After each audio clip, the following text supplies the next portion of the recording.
Oh! God damn, look at You're not showing people. How much can you see, John? Can you see like in the Yeah, how much can we see? You see my beautiful hair? Is my hair beautiful? Am I sweating? I'm sweating. I'm fucking sweating. Yeah, it's been recording for about 25 seconds now. Oh, it's already recording? Oh, So what were we going to talk about? Hey, airsofters, this is Tactical Donut. Let me do my little intro first.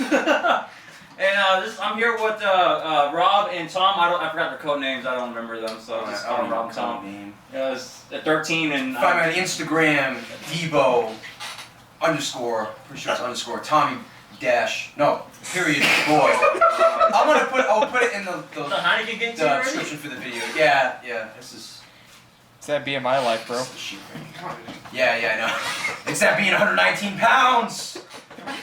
Medium. Yeah. Anyways, so we're here today to talk about. What are we talking about? Puppy. You know what I figured? Debo's had a little bit of a new roster. You know, we got some new things going on. We got some new toys. So let's start with who is Debo? You know, now versus I don't know from the. Well, how did Debo start out? Well, Debo came from when we decided to take a split from Southwest Operators. We had different interests, and we both agreed it'd be good for us to take apart. You know, they go their way, and then we go our way. And that's where Debo really came from. Just a group of guys that got together and just said, "Hey, let's just airsoft together, do Milsim together. You know, we want to do like this way." So that's how Debo just came around. You know, Diamondback Operators, and now almost a year now, right? About a year. Over a year. No, we expanded. I would say like size-wise, we're still almost about the same size. You know, we gained one or two members here and there. But we expanded in terms of our training and where we first started off. You know, gear, like I said, training. Yeah, that's pretty much it. Yeah, I mean, we also kept the same, you know, we stuck under the Aatrox too. Yeah. So, you know, that helped us out a lot.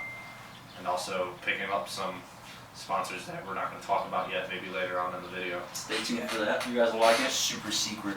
But also, like, from then to now is we've also been really taking the team more serious, you know, with actually doing train-ups. We actually got Copperhead coming up soon, and that's what we're doing this training for. Mm-hmm. You know, it's going to be, I think from the last year when we went to Copperhead to now is going to be 100% different. Huge difference to what we became, and you know, Tommy Boy over here helping us out with leading all the training. You know, let's let Tom talk. There's two Toms, by the way. If you guys didn't know, that's Tommy Boy. Yeah, my name's Tom Foster. They call me Tommy Boy over the radio just to cut the confusion because there's two Toms in the team now. I don't like it. Yeah, only one of us is a really big deal though. But yeah, I'm from Boston. I'm stationed at Fort Bliss in El Paso now. I'm a medic. I've been a medic for like almost 4 years with the Army.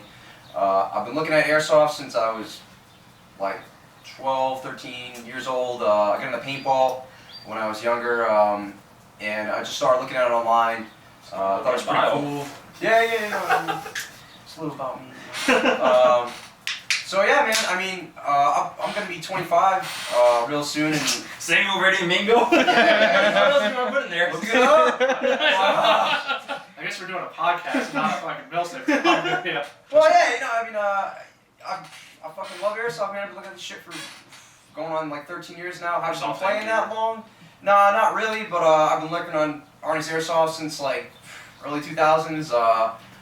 You know, I remember when TM was the shit and Classic Army was the only thing with a metal body. It was trash. You know, I've been around for a minute. I finally started getting serious about airsoft since I got to El Paso about a year ago now.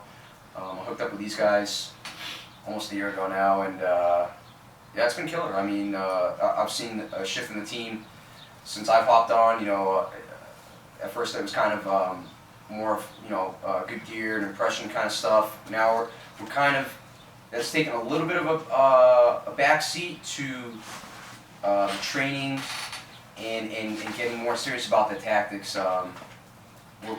what would you guys say about that? So I just want to point out that Time Boy here is a real big fan of GMR. So Ron, if you're watching this, he is single, and he's ready. I got the new OGE mini map, bro. It's not a frame. A lot of like we're trying to structure the team and do. Oh, whoa, what? It's not in frame. Big head. Oh, yeah. Let me tell you, it's right there. We're gonna beat that out.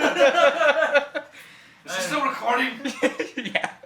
It's Paul. You're gonna have to edit that. Yeah, I'm gonna edit that. And it's running again, by the way. Oh, Oh, shit. Okay, so what I was talking about is, he's into running and everything, but the whole team structure and training, what we're trying to get to is, a lot of people don't like GMR, that's fine, but the way they do like training and how they structure their team is fantastic in my opinion. How they maneuver, how they train, how they talk to each other and everything. It's fantastic, and Time Boy here brought it up, and he wanted to base things around kind of like that. Get us really, I guess like a more of a unit instead of just a bunch of guys that do impressions. Yeah, we're not trying to emulate GMR. We're not trying to be a GMR 2.0 or anything like that. But I think the big thing that's lacking in airsoft, and my first big event, it just passed. It was Broken Home 5. That was probably the biggest event I've ever been to.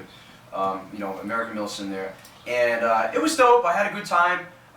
But one thing that really struck me, especially being military, it was I felt it was so haphazard, and I felt a lot of guys came hard charging. Oh yeah, I got the newest, dopest fucking cry. CP, NPC, but, at the end of the day, it was like these cats, they know the dance, but they can't do the moves, and I just find that so bizarre. We spend so much money on these big games to attend them, and why wouldn't you want to bring, your A game? Why wouldn't you want to, instead of just running around all crazy looking? So I think that's what I'm trying to bring to the team, to Diamondback Operators, is that mentality of more of a unit, more of a structured SOP with TTPs and things like that. Not to fucking, you gotta listen to me, I'm in charge. I'm the squad leader. I don't really care about that, man. If everybody was on the same page, everybody kind of knew the moves and when they're supposed to happen and how, I think that'd be, a much cooler experience at least for all of us. That's, however you want to play airsoft, man, it's a fucking game. You do what you want. Make the most out of it. Make what you want it to be. Like, you can pay $150 for an event and say, oh, it sucked. I could have played this, back at home. Well, that's how you make it. But if you go in and you're training up for these events, you're bringing your A game.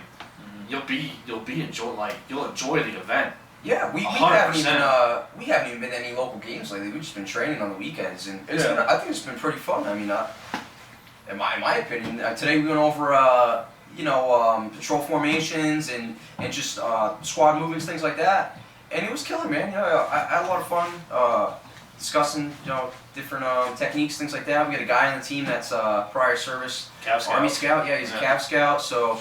A lot of his stuff, real world experience is the one that's rolled into it, and then on top of that, not mostly everybody, like some of us are still in, so we don't have like high speed MOSs like he does, obviously, but we still have some sort of training and input that we can put into it, and come to an agreement on how it should be, and then actually practice that and get it done. And then say if we didn't like it, we could just change it up real quick and continue on from there. That's how well with this team it flows, and that's why I think one of the reasons why we kind of set ourselves above other teams. Yeah, we're trying to break the mold of the typical Milsim. Everybody's got the same shit. They got the same MBSS carrier with the 3 double mag pouch in the front. We don't all look identical to one another, and that's fine with me, man. As long as we understand the way the unit operates as a whole. And well, yeah, like our gear wise, it's not going to be the same, but uniform wise is what we're going to try to keep. Yeah. Try to keep the standard. you know, like, oh wow, you know, look at these guys, and you know, like how you were explaining to us a while back, oh, look at these guys in khaki, all khaki uniform. Yeah, You there's know, no and then, denying like, that with everybody on masks this team on, is, or for the most part, everybody on this team is a fucking gear whore. I mean, Yeah. we got some new toys. You know, yeah, homeboy just got what fucking NBC Sentinel. Yeah, dual tube, night vision. Hey, their loan is awesome, by the way. Just saying that. Yeah, TVC. Single, no kids. Thank you. Yeah, so you know, yeah, Married, 2 kids. we definitely still appreciate good gear and all that jazz, and some of us still into doing impression kits. But I think as a whole, or at least our group, you know, isn't entirely all impressionists. You know, we kind of Yeah. Yeah. Oh no. Yeah. Oh no. I mean, well, you're doing the GMR impression. Yeah, I really I'm going for that 2012 GMR loadout. If you're selling a Coyote Brown 694 Alpha, you let me know. Sure. I was gonna say something else. I don't think you should go on camera. But no, definitely not. Let's keep that on the top. Oh, my goodness. You know, CAG impression right here. Come this guy. I got the 1.5 or the block 1.5 ish. I don't have the right side. Oh my god. Yeah, yeah. What do you got here? You got Oh my PTW. homeboy. You got a PTW from Oh Oppenheimer. yeah, he's got Yeah. this. So I'm not gonna say PTW is the best. I mean, obviously, in my opinion, it is.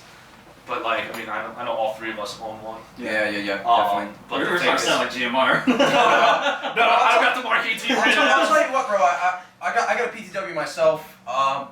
The mags were elevated. I ran this at Copperhead. Not Copperhead, at Broken Home. This is a G&G MP5. A lot of internal work to it. But at the end of the day, man, after you fucking shoot a PTW, man, it just ruins you because the trigger delay in this, it's very minute, but that is you don't got a battery, right? I mean, I still have my battery from today from the training. Yeah, I don't think this is. Yeah. But like, I mean, the thing rips. The trigger response for an AEG, like, well, I mean, when you call it an AEG, but for something that's supposed to be like top of the line, I mean, it is top of the line. I love this thing. I wouldn't want to go back. Like, if anything, I'd buy another lower, just in case if something happens to this one. I mean, I still have a year warranty on it. You know, I'm like this guy who's got an unconditional warranty on his. Yeah, homeboy's got an American PTW. Yeah, what, number 3? Yeah, number 3. Yeah. And it's Ladies, he's rich. He's looking for an airsoft girl. No. No, but like I said, I keep going back to the performance, and it's just I've had it for well over June, April, May, June, July, so 2 months now, almost 2 months now, and it shreds. It still shreds. I had an issue with the hop up, but I fixed that. Just overall everything, it's solid. It's Yeah, I think just, the thing is, man, you don't need a PTW. You can all run. no, it's not how it's not the gun that makes the player good. No, It's how you run it.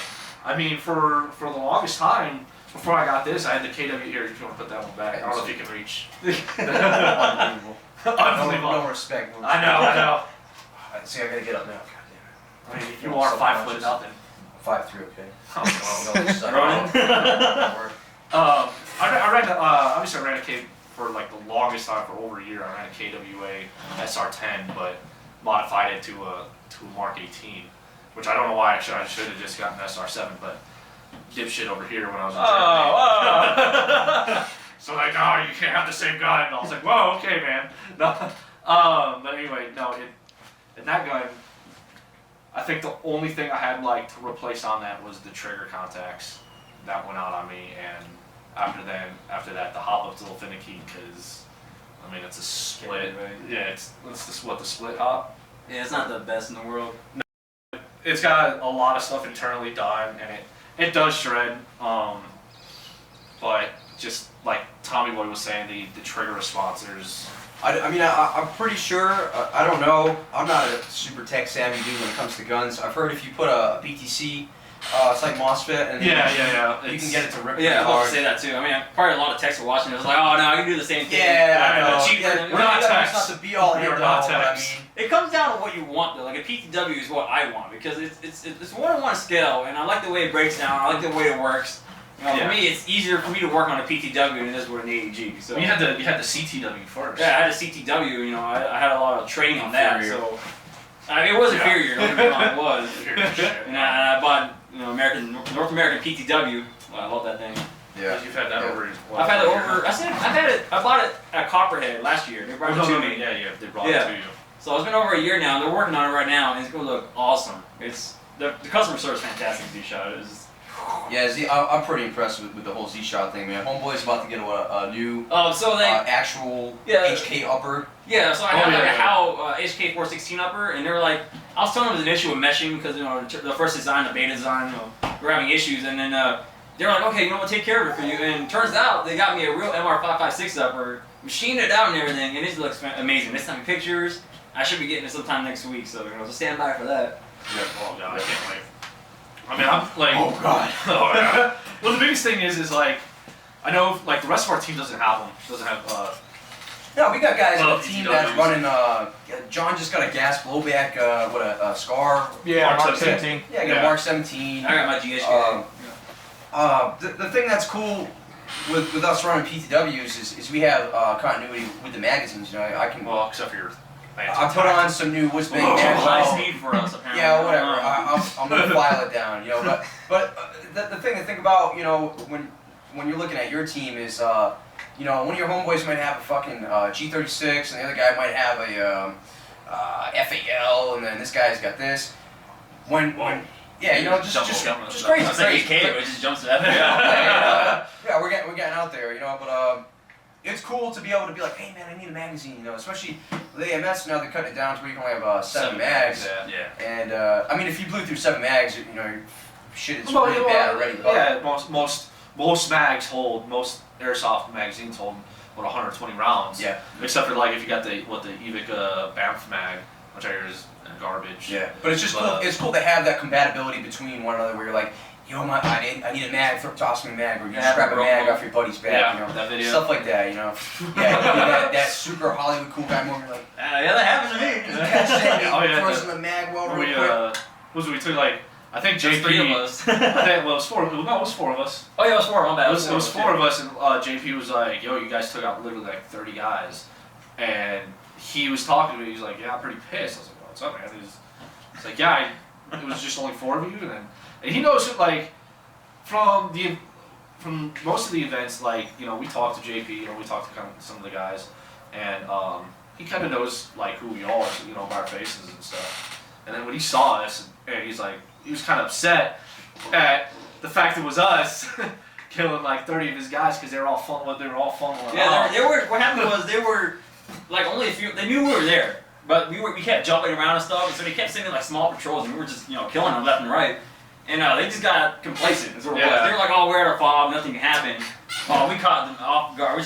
We were just mowing them down. And that's when homeboy over here is like, Oh, I got a mag. I was like, my last mag. I'm like, oh man, just.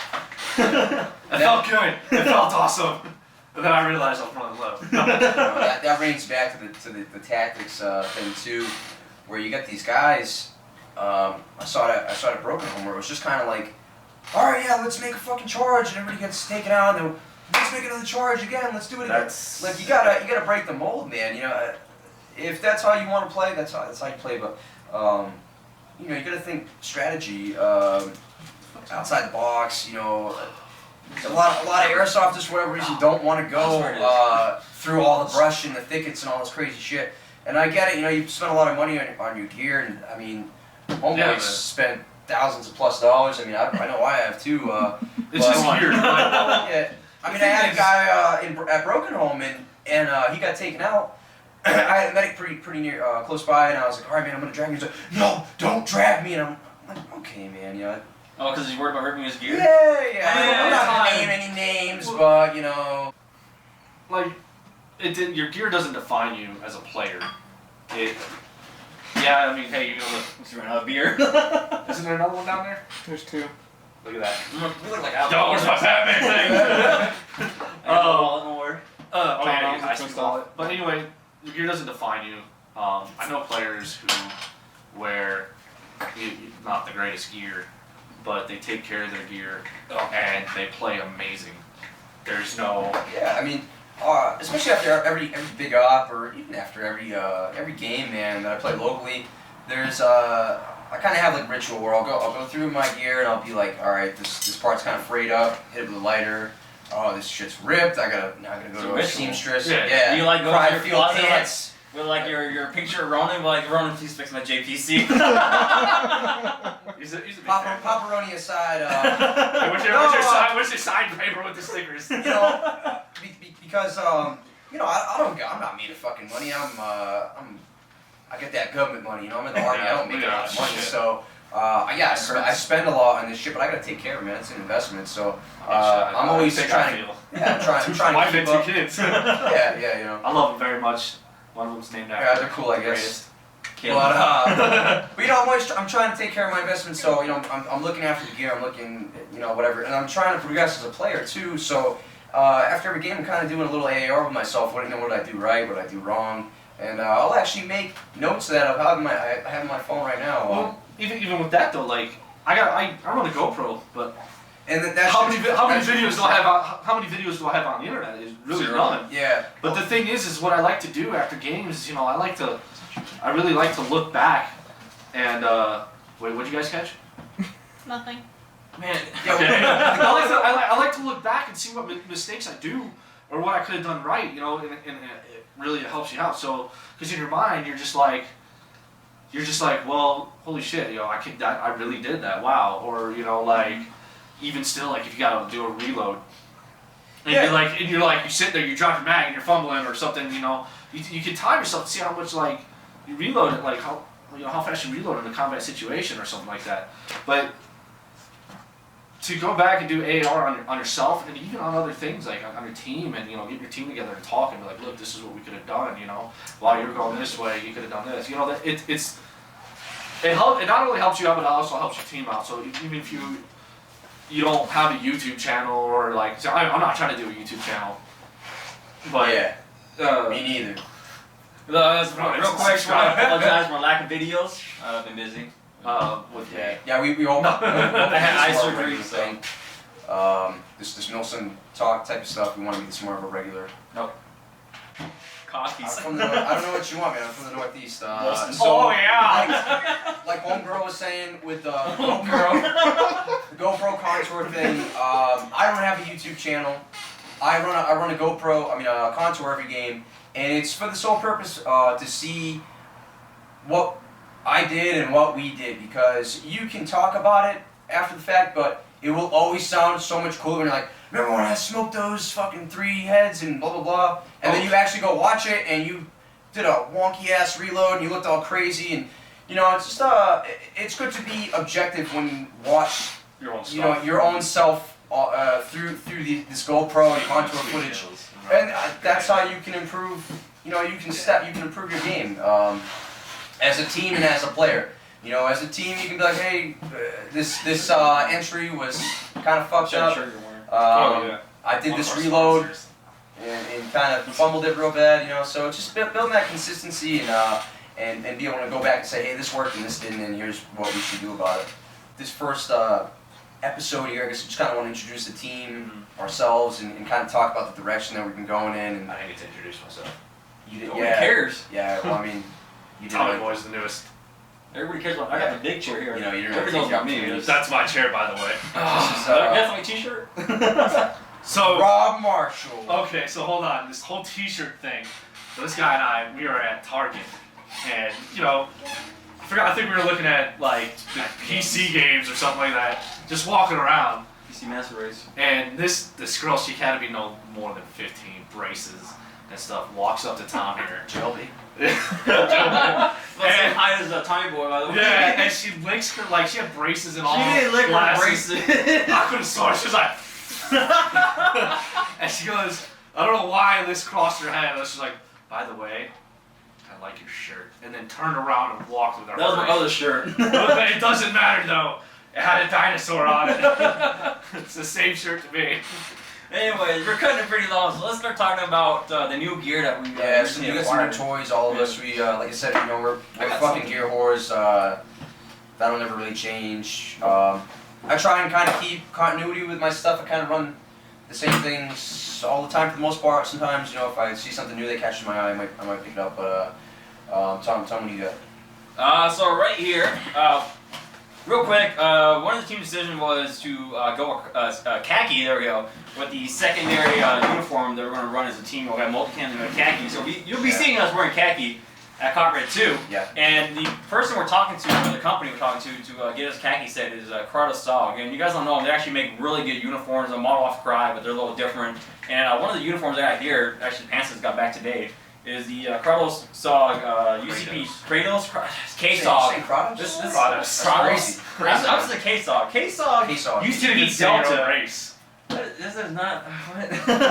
UCP Delta, and like I said, it's pretty much like a cry cut. It's more like an AC right here with the whole jump right here in the back, and then they got the stretch panel. I had to get extra for the knee pad insert because they do the Airflex. Yeah, they do different. It's kind of it does the field knee pads, or do the Airflex, hard cat. I don't know if it's standing up. They're pretty steezy, man, because they're not a carbon copy of the Cries. It has some subtle, what's the word you want to use? Nuances to them. Yeah, definitely. So, yeah. Especially the top two. Yeah. It looks like the G3 cut. Yeah. But if you look right here, I'm sorry, this is our sponsor patch. Okay. Anyway, so another cut because of John. Basically, the top's almost like a G3 cut. Yep. The shirt, the torso is different. It's more like a was it softy shirt? Yeah, like if you've been in the army, or military, or the regular tan T-shirts, it's pretty much the same thing. Yeah, But I think it breathes super a little. durable. Very comfortable. But it's gonna last you wash after wash after wash. Yeah. Man. It's, with the Cry G, it's got like the Cry G3 Velcro on there, but the only the nice subtle difference with this is that it doesn't. Well, I don't know if you're a big fan of the extra pocket. I mean, I don't care for it too much, but this one doesn't have it right there. Yeah. And then on the G3, this is a solid piece of fabric. But what this does is it splits right here to actually add more flexibility into the you got your upper arm. Yep. Yeah, so. Just like you would see on the thigh pockets. Yeah, you got a bellows right there. So it's flexible. Like, I mean, if you're fucking, I'm not Schwarzenegger. Yeah, Arnold over here.